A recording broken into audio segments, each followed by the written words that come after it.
Rebonjour à tous. Directrice de la rédaction de Bâti Actu, si vous étiez là ce matin, vous me connaissez. Je suis ravie de vous retrouver pour ce temps fort consacré aux territoires et à leurs enjeux. Dynamisme, sobriété, résilience, l'équation d'avenir.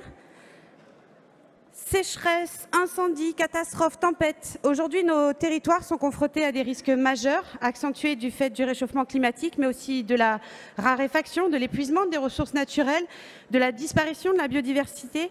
Face aux bouleversements que connaît notre société, ils connaissent aussi une diversité de situations et d'aspirations. Pour certains, une densité de population intense, tandis que chez d'autres, c'est l'inverse qu'il faut gérer. Un manque de logements criant ou des logements vides, un dynamisme haletant qui étouffe ou une désertification qui inquiète. Nos territoires sont riches de leur diversité, mais face à l'ensemble de ces défis environnementaux, sociaux, économiques, démographiques, quelles réponses peuvent être apportées? Nous vous proposons cet après-midi de découvrir des retours d'expérience, tous deux situés dans les Alpes-Maritimes, à échelle et défis divers, et également prendre de la hauteur ensuite en s'interrogeant concrètement sur l'avenir de nos territoires face à l'urgence climatique. Dynamisme, sobriété et résilience, je le disais, s'installent comme les maîtres mots actuels, l'équation d'avenir. Pour accompagner les territoires, deux grandes agences publiques sont notamment à leur service pour introduire nos échanges. Merci d'accueillir, pour nous partager leur vision sur ces enjeux, Catherine Vautrin, présidente de l'Agence nationale de renouvellement urbain, et également présidente du Grand Reims, et François-Antoine Mariani, directeur général délégué à la politique de la ville de l'Agence de la cohésion des territoires. Oui. Merci à vous deux d'être avec nous aujourd'hui. Et pour commencer, j'avais envie justement de parler de votre vision de l'habitat et de la mixité urbaine qui est au cœur des territoires. Qu'est-ce qui est le plus marquant selon vous dans les bouleversements que vous observez ces dernières années? Quel est votre regard sur les enjeux de territoire, de l'habitat, du cadre de vie? Madame la ministre, votre Merci, bonjour à chacune et chacun d'entre vous. Sans surprise, je vous dirais que pour moi, le sujet le plus important, c'est celui du changement climatique. Celles et ceux d'entre vous qui ont participé aux Journées de l'ANRU qui étaient au mois de septembre dernier, ont pu participer au rendu d'une étude que nous avions commandée, qui démontrait que les habitants des quartiers sont ceux qui émettent le moins de gaz à effet de serre, et pour autant, ce sont ceux qui subissent le plus les conséquences du changement climatique. Parce que dans des immeubles mal isolés, il fait très chaud l'été. En général, on ne peut pas les ventiler. Il fait froid l'hiver. On a du goudron partout, des îlots de chaleur énormes. Et donc, de véritables changements nécessaires pour améliorer la qualité de vie des habitants dans les quartiers. Avec, à mes yeux, deux idées fortes. La première, c'est comment tout de suite on est capable de faire des investissements qui améliorent la qualité de vie des habitants. Ça, c'est tout ce qu'on fait dans les projets de rénovation urbaine et évidemment particulièrement dans l'opération Quartier Résilient. Et puis, c'est comment collectivement, dans les choix que nous faisons, et ça, c'est l'ADN de l'ANRU, cette notion de sobriété avec des matériaux dont l'empreinte est moins importante, de nouvelles techniques constructives, de la désimperméabilisation. Je ne vais pas vous faire un catalogue, mais vous voyez l'esprit. Alors justement, quand je vous avais interrogé, j'ai eu la chance d'avoir une belle interview avec vous sur Bâti Actu, et il y avait un point important pour vous, c'était remettre de l'humain dans l'urbain. Peut-être nous en dire un petit peu plus.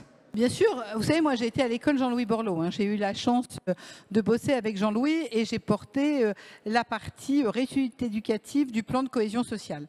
Et très concrètement, le logement, c'est le nid.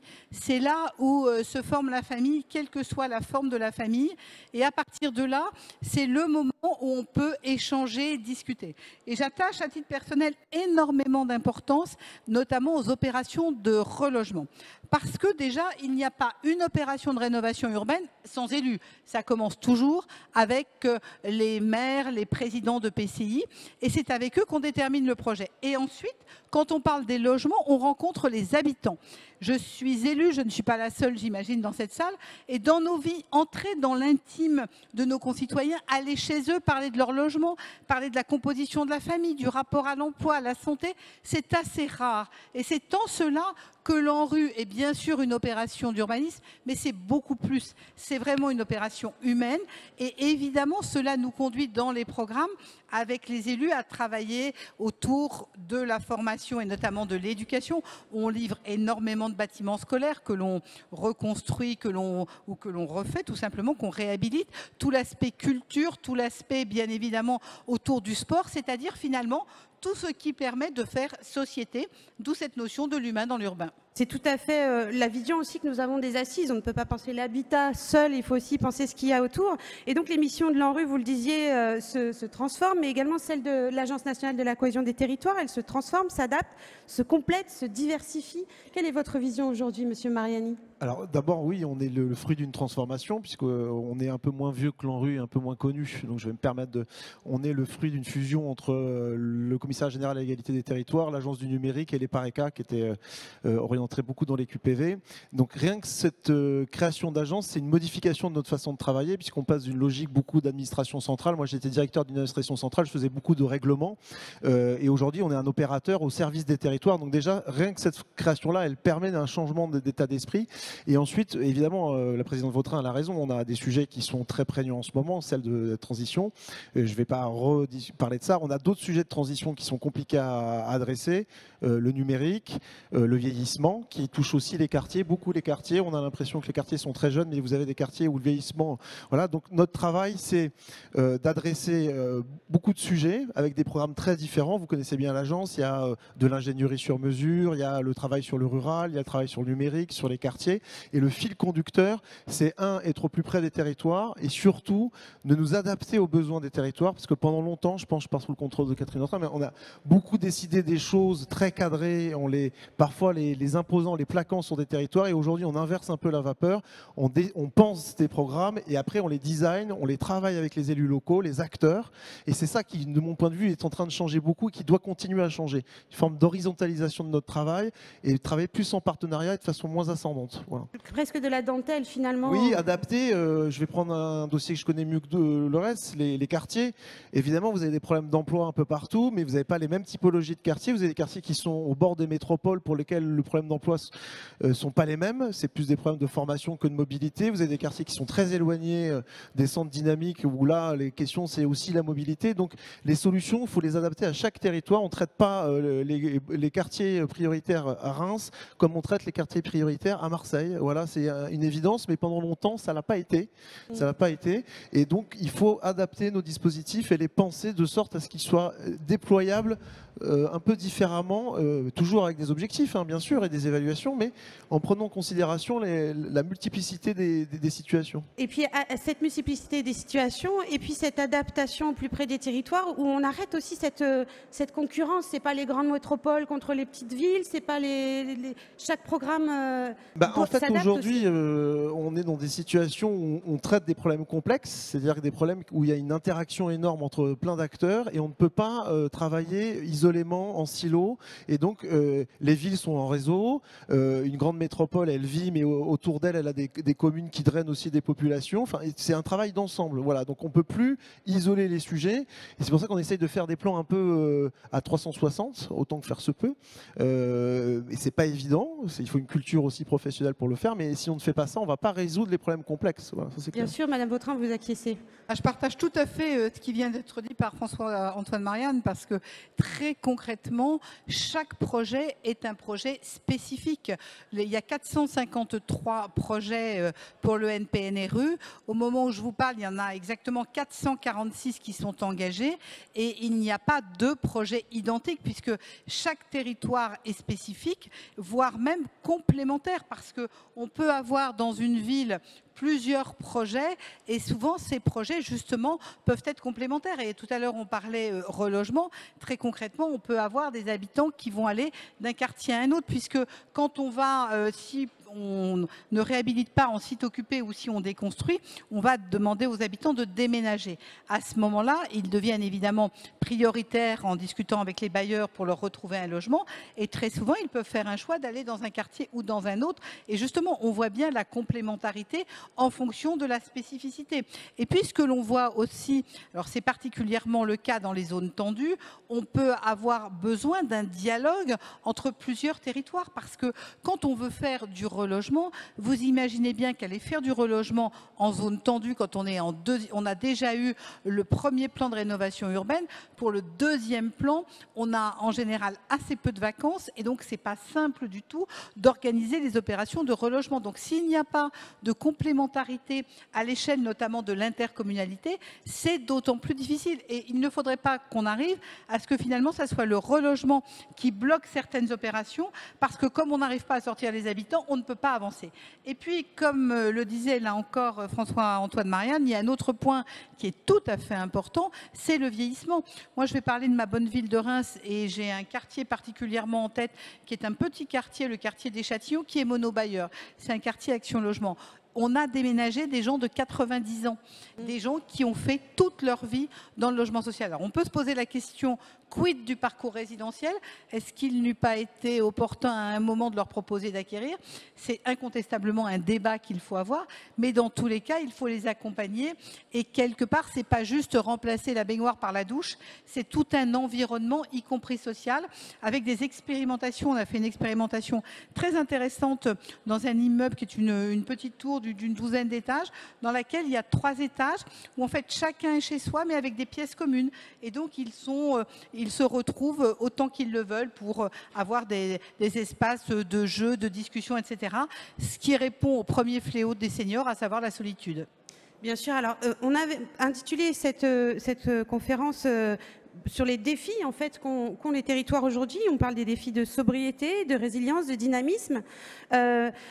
Aujourd'hui, comment agir concrètement sur ces défis? Quels sont peut-être les leviers ou les freins, peut-être d'abord, et les leviers que vous identifiez justement et que vous mettez en place à travers les agences que vous représentez? Peut-être commençons par le dynamisme, qui est un point capital, on l'a dit justement, cette idée de ne pas mettre en concurrence les territoires, mais pour qu'un territoire vive, il faut qu'il soit dynamique. Quel type de dynamisme? Alors nous, on a une feuille très précise, la directrice générale Anne-Claire Mialot et moi-même. Le président de la République, quand il m'a nommé, m'a bien dit qu'il souhaitait que l'ANRU devienne réalité. En résumé, nous avons 14 milliards d'euros. Ces 14 milliards d'euros doivent être engagés avant mi-2026 et l'objectif, c'est que les choses sortent. Donc nous sommes dans le concret, nous livrons, c'est-à-dire qu'il faut délivrer, réhabiliter, reconstruire, repenser. Ça, c'est sur la question de dynamisme avec un timing extrêmement précis. Sur la sobriété, c'est bien évidemment, dans un premier, je vais faire sobriété et résilience ensemble. Nous reconstruisons la ville sur la ville, donc déjà, on participe à ne pas artificialiser. 2, on désimperméabilise régulièrement dans les quartiers, et notamment, je pense, alors c'est assez classique, mais ne serait-ce que les cours d'école, par exemple, mais très souvent l'ensemble des équipements publics. Alors, c'est pas toujours simple de discuter avec les habitants, de leur expliquer que le royaume de la voiture, c'est fini et que la voiture devant sa fenêtre, on peut peut-être faire mieux. On va pas se mentir, c'est facile de dire dans une table ronde, c'est moins vrai dans la réalité parce que ça reste pour un certain nombre de nos concitoyens quelque chose d'important, donc il faut convaincre là-dessus. Par contre, mettre en place des espaces qui sont des espaces où on se retrouve pour profiter de la nature, ça c'est intéressant. On a même des capacités d'usage nouveau. À Strasbourg, des parkings souterrains sont devenus des endroits dans lesquels on cultive des champignons et des endives. Donc là, on a un réemploi. Alors, il n'y en a pas 50 comme ça, mais je le cite pour la valeur de l'exemple parce qu'on voit bien quelque part que là, on est sur un exemple extrême, en quelque sorte, de ce qui peut être réemploi. L'autre élément, c'est bien évidemment la sobriété en matière de consommation. Alors, évidemment, on ne détruit que quand réellement il n'y a pas possibilité de réhabiliter. 2, on réemploie à chaque fois les matériaux que l'on peut réemployer. 3, quand on construit, on essaie de le faire de la manière la plus vertueuse possible, donc avec des matériaux dont l'empreinte est beaucoup importante. On en profite sur tout ce qui tourne autour de l'infiltration à la partielle, la gestion de l'eau, tous ces sujets qui sont quand même des sujets absolument majeurs.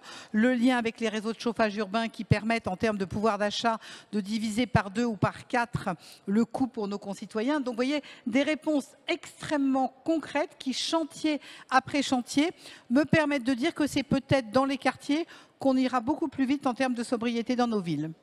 Monsieur Mariani, sur cette question du dynamisme justement et de la sobriété, on reviendra encore plus sur la résilience juste après, mais peut-être moi j'ai du mal à séparer en fait les trois concepts, mais je vais rebondir sur ce que vient de dire la présidente. Dans les quartiers, si je prends les quartiers, dans les quartiers, la sobriété et la résilience, je pense qu'ils connaissent bien. C'est des moteurs, c'est des territoires où les populations sont habituées à être dans la sobriété et la résilience. Donc ça, c'est un avantage parce qu'ils savent. Voilà. Nous, plus globalement, sur les questions de transition et de résilience de sobriété, on a beaucoup de dispositifs qui ont été mis en place, que vous connaissez. Vous avez Action Cœur de Ville, qui est dans une logique aussi, par la résilience et la sobriété, de renforcer le dynamisme d'un territoire. Vous avez Petite Ville de demain. Vous avez les fabriques prospectives, les manufactures du territoire. Donc on a multiplié beaucoup de dispositifs. Aujourd'hui, je pense que l'enjeu qui est face à nous, c'est notre capacité à faire système de tout ça. Voilà. Parce qu'on peut enchaîner beaucoup de dispositifs, mais si on n'arrive pas à les coordonner, à en faire une matrice pour les habitants et les territoires, ce ne sera pas très efficace. Donc le gros enjeu d'aujourd'hui, c'est apprendre à travailler ensemble, entre les agences. On a fait quartier résilient ensemble. C'est pas bien de le dire comme c'est mal élevé, mais ça fonctionne bien. Hein.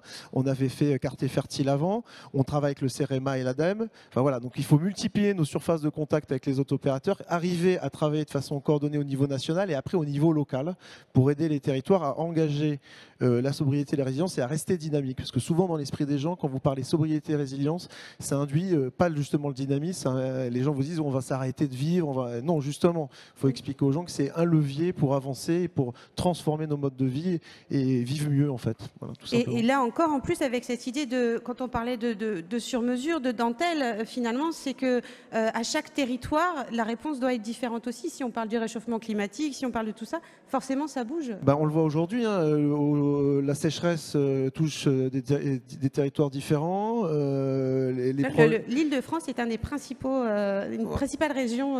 Vous avez eu des orages terrifiants dans les Alpes-Maritimes là. Je veux dire, les situations sont extrêmement différentes. Vous avez Mayotte, c'est un sujet à part entière. Enfin voilà, vous avez énormément de territoires. Je dis ça parce que Laurie intervient beaucoup dans les Outre-mer et qu'on en parle rarement. Donc tout ça, c'est des réalités extrêmement différentes, avec les enjeux de sobriété ne seront pas les mêmes suivant les territoires.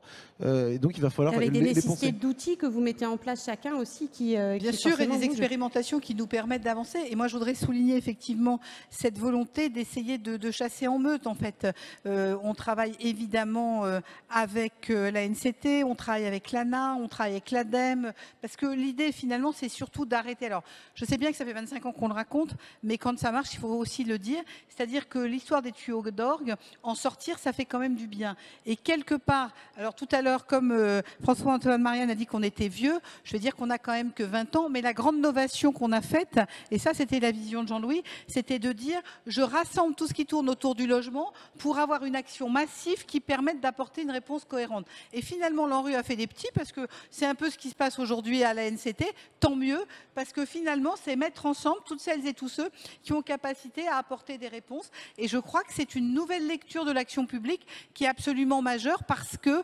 effectivement chaque territoire a besoin, en fonction de sa situation, de tel ou tel opérateur, parce que en plus on a des sujets qui sont liés. Quand on parle par exemple de sobriété, on a tout le sujet des transports. Bon, il est évident, quand vous allez un de mes principaux terrains de jeu, vous ne serez pas surpris si je vous parle de la Seine-Saint-Denis. En Seine-Saint-Denis, dès que vous avez l'arrivée du métro ou l'arrivée des JO, vous changez considérablement. Enfin, quand vous voyez comment Saint-Denis ou Saint-Ouen sont en train de changer, si je change de département, que je vais dans les Hauts-de-Seine, j'étais à Bagneux l'autre jour, il y a la ligne 4 du métro qui va arriver, ça change tout pour ces communes. Et donc là encore, ça nécessite des approches qui sont complètement différentes. À côté de ça, en province, on a aussi des évolutions qui sont liées aussi à l'emploi. Vous avez une volonté de réindustrialisation du pays. Quand le pays se réindustrialise, encore faut-il avoir de la main-d'œuvre. La première chose qu'une entreprise va regarder, c'est peut-être le foncier, mais immédiatement après, c'est le bassin d'emploi. Et quand on parle bassin d'emploi, où est-ce qu'on va loger les gens? Quelle est la qualité du bâti dans le secteur? Ce sont tous ces sujets sur lesquels les uns et les autres, en fonction des responsabilités qui sont les nôtres, nous devons trouver des réponses. Et c'est là où finalement le préfet retrouve, parce qu'on parle beaucoup du couple maire-préfet, moi je ne suis pas maire, je suis présidente de PCI, mais je vois bien le lien avec le préfet sur tous ces sujets, parce que c'est précisément lui qui, dans la vraie vie, a la capacité à réunir les uns et les autres et à apporter des réponses. Peut-être un dernier mot, allez-y, je vous en prie, complétez. En complément, je voulais dire, et c'est un sujet sur lequel l'ANRU a été à l'avant-garde, et la politique de la ville aussi, c'est bien sûr la place des habitants, parce que vous ne pouvez pas faire tout ça sans parler aux gens, parce que les territoires en eux-mêmes, c'est sympa, mais il y a des gens qui vivent dedans. Et donc vous avez été très en avance. Il y a les maisons de projet, et la politique de la ville aussi. On a dit pas de concurrence entre les agences, non, mais c'est pas, complémentarité. Vous savez, il y a une notion, c'est agonistique, c'est le frottement qui crée les choses.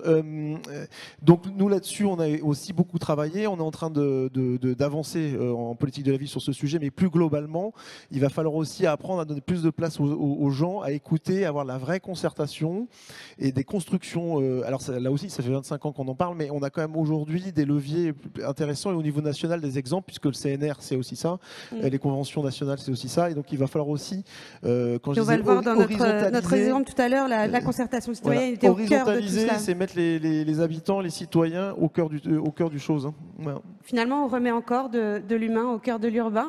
Bien sûr, c'est le sens de nos engagements. Hein. Oui. D'accord.